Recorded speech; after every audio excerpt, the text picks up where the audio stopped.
আজ এমন এক বাঙালি হোটেল এসেছে যেখানে সম্পূর্ণ খাওয়া দাওয়া হয় কিন্তু কলা পাতায়। কলা পাতায় কীভাবে দেখো সার্ভ করে দেওয়া হয়, 2 হাতা ভাত দিয়ে দিয়েছে। আর এর সাথে কিন্তু অনেক রকম তরকারি রয়েছে, যেগুলো কিন্তু এর আগে আমি কোনো বাঙালি হোটেলে বা ধাবায় গিয়ে খাইনি। এই হচ্ছে এখানকার মেনু কার্ড, তোমরা কিন্তু দেখে নিতে পারো কীরকম। এই গরমে একটি এসি হলে কিন্তু বেশ ভালো হতো। তবে কিন্তু আমি চলে এসেছি তরুণ নিকেতন, যেটা কিন্তু সাউথ কলকাতা কালীঘাট মেট্রো স্টেশনে একদম বাইরে রয়েছে। এইটা কিন্তু খুবই জনপ্রিয়। এখানে খুব বাঙালি খাওয়া দাওয়া খুব ভালো কোয়ালিটির পাওয়া যায়। আর এখানে প্রচুর ভিড় হয় যে দুপুর টাইমে আসা। আমরা এসেছি 12টা নাগাদ। তবে এই থালিতে দেখো কী কী নিয়েছি। মোচার ঘন্ট আছে, সাথে কিন্তু ডাল আছে, আম ডাল, ভাত রয়েছে কলা পাতায়, দেশি ট্যাংরা মাছের ঝোল রয়েছে, কচু পাতা দিয়ে চিংড়ি দিয়ে বাটা রয়েছে। এই পদগুলো আমরা কিন্তু দুজনে আলাদা আলাদা করে ডিভাইড করে নিয়েছি। একটাই নিয়েছি আইটেম, দুজন ডিভাইড করে খাবো এরকমভাবে নিয়েছি। যেরকম ট্যাংরা মাছের ঝোলটা আমাদের কিন্তু 2 পিস ট্যাংরা রয়েছে। অ্যাম্বিয়েন্সটা খুব সুন্দর লাগলো। তবে এসি হলে ঠান্ডা পরিবেশ হলে না, এই গরমকালে খেতে বেশ মজা লাগে। কিন্তু এত সুস্বাদু খাওয়ার রয়েছে, গরম হোক যাই হোক খেতে বেশ মজা। এখানে আমরা কিন্তু মাছের ডিমের বড়াও নিয়েছি, যে কিন্তু রুই মাছের ডিম দিয়ে কিন্তু বড়াটা তৈরি। আমি এটা এখন যেটা খাচ্ছি সেটা হচ্ছে কচু পাতা চিংড়ি দিয়ে বাটা। এটা কিন্তু আমি মিত্র ক্যাফেতেও খেয়েছিলাম, কিন্তু মিত্র ক্যাফেটির টেস্টটা আমার আরও বেশি ভালো লেগেছিলো। এখানকার টেস্টটাও আলাদা রকম, কিন্তু এখানে আরেকটু বেটার হলে ভালো হতো। এখানে টক টক ভাব রয়েছে, কিন্তু আমার যেটা খেয়েছিলাম মিত্র ক্যাফেতে ওটা কিন্তু আমার ভীষণ ভালো লেগেছিলো। যাই হোক, অ্যাম্বিয়েন্স অনুযায়ী আর সাউথ কলকাতা অনুযায়ী কিন্তু খাওয়া দাওয়ার কোয়ালিটি বেশ ভালো। অনেকদিন ধরে কিন্তু নর্থ কলকাতায় অনেক খাওয়া দাওয়া করেছি, তাই জন্য আজ চলে সাউথ কলকাতায়। এরকম কলা পাতার মধ্যে এত সুন্দরভাবে পরিবেশন দারুণ লাগলো। এটা হচ্ছে আমডাল রয়েছে, যেটা কিন্তু কালো সর্ষে ফোড়ন দিয়ে বানিয়েছে। আমডোলটা সত্যি কথা বলতে দারুণ ছিল। এর সাথে একটু আলু ভাজা হলে হয়তো ভালো হতো, কিন্তু আমরা নিচ্ছি মাছের ডিমের বড়া, যেটা কিন্তু বড় সাইজে, এত বড় সাইজে রয়েছে মাছের ডিমের বড়া।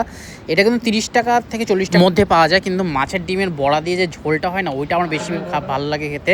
তবে ডালের সাথে বেশ ভালো লাগছিলো। আম ডাল দিয়ে গরমকালে খেলে কিন্তু পেটটা ঠান্ডা থাকে, সেই জন্য বেশ ভালো লাগলো। এখানে বসে খেলাম। তবে এখন 12টা বাজে, সেই জন্য কিন্তু ভিড়টা একটু কম রয়েছে। দুপুর 2টো যদি বাজে বা অফিস টাইমে যেটা হয়, এখানে তো দেশপ্রিয় পার্ক রয়েছে সামনে, এখানে প্রচুর লোক কিন্তু আসে দুপুরবেলা খাওয়া দাওয়া করতে। খুবই জনপ্রিয় একটা দোকান। দেখো সিম দিয়ে কিন্তু এখানে রয়েছে ট্যাংরা মাছের ঝোল, যেটাকে দেশি ট্যাংরা বললো। একদম পাতলা ঝোল, ঘরোয়াভাবে, কিন্তু সবুজ কালার, একদম লালচে না, সবুজ কালার। ট্যাংরা মাছের সাইজটা দেখে না, একদম ডিম রয়েছে ট্যাংরা মাছের, দেখলেই বোঝা যাচ্ছে। এই 2 পিস ট্যাংরা মাছ নিচ্ছে 200 টাকা। এই ট্যাংরা মাছ দিয়ে কিন্তু আমরা এখন খেয়ে দেখবো। ওইটা ও খাবে, আমিও খাবো, দুটো আলাদা করে নিচ্ছি। আজকে কিন্তু মাংস কোনো আইটেম নিই। একজন আমাকে বলেছিল একটু মাছ খাবো, মাছ খেয়ে দেখাতে, সেজন্য আজ মাছই নিলাম। আজ ট্যাংরা মাছই নিলাম। ট্যাংরা মাছটা বেশ সুন্দর বানিয়েছে, পাতলা করে ঘরোয়ার মতো, বাড়ির মতো করে ঝোল বানিয়ে। আমি সাউথ কলকাতায় গিয়ে আরও কিছু রেস্টুরেন্টে খাওয়া তুলে ধরবো আর তোমাদের সাথে শেয়ার করব।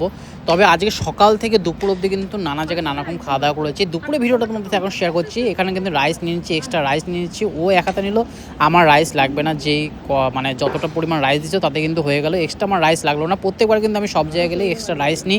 এবার আমার এক্সট্রা রাইস লাগলো না, কারণ পরিমাণটা যথেষ্ট ভালো ছিল আর রাইসের কোয়ালিটিও খুব সুন্দর ছিল। সাউথ কলকাতার মধ্যে কিন্তু এটা খুব জনপ্রিয় আর সবচেয়ে পুরানো একটা হোটেল। এখানে কিন্তু পাইস হোটেল। এটা কিন্তু সমস্ত রকম বাঙালি খাওয়া দাওয়ার পাওয়া যায়। নিরামিষ খাওয়ার কিন্তু প্রিয় নিরামিষ হয়, তার মধ্যে কোনো রসুন পেঁয়াজের ছোঁয়া থাকে না।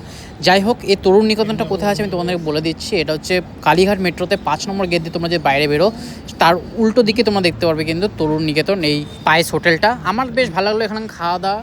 একটু দামটা একটু আমার বেশি লাগলো। এর থেকে একটু কম হলে বেশ ভালো হতো। পাঁপড়ের সাইজটা দেখো কত বড় সাইজের পাঁপড় রয়েছে। আর এর সাথে কিন্তু আমের চাটনি নিচ্ছি। আমের চাটনিও কিন্তু আমরা ভাগ করে খাবো, কারণ কি দাম অনুযায়ী বা দুজনে শেয়ার না করে খেলে কিন্তু বহুত পকেটের ওপর চাপ পড়ে যাবে। যাই হোক, আমটা কিন্তু বেশ বড় সাইজের দিয়েছে, আর আমের চাটনিটা দুর্দান্ত হয়েছে, দারুণ লাগলো আমার খেয়ে। তোমরা যদি এখানে এসে খেয়ে থাকো অবশ্যই কমেন্ট বক্সে জানিও। আজকের ভিডিওটা তোমাদের কেমন লাগলো সেটাও কিন্তু কমেন্ট বক্সে অবশ্যই জানিও। লাইক আর শেয়ার করে দিও যারা কিন্তু সাউথ কলকাতা থেকে দেখছো, আর নর্থ কলকাতা থেকে দেখে যারা সাউথ কলকাতায় যাওয়ার কথা ভাবছো। যাই হোক, দেখাবে নতুন ভিডিও। ততদিন টাটা, বাই বাই।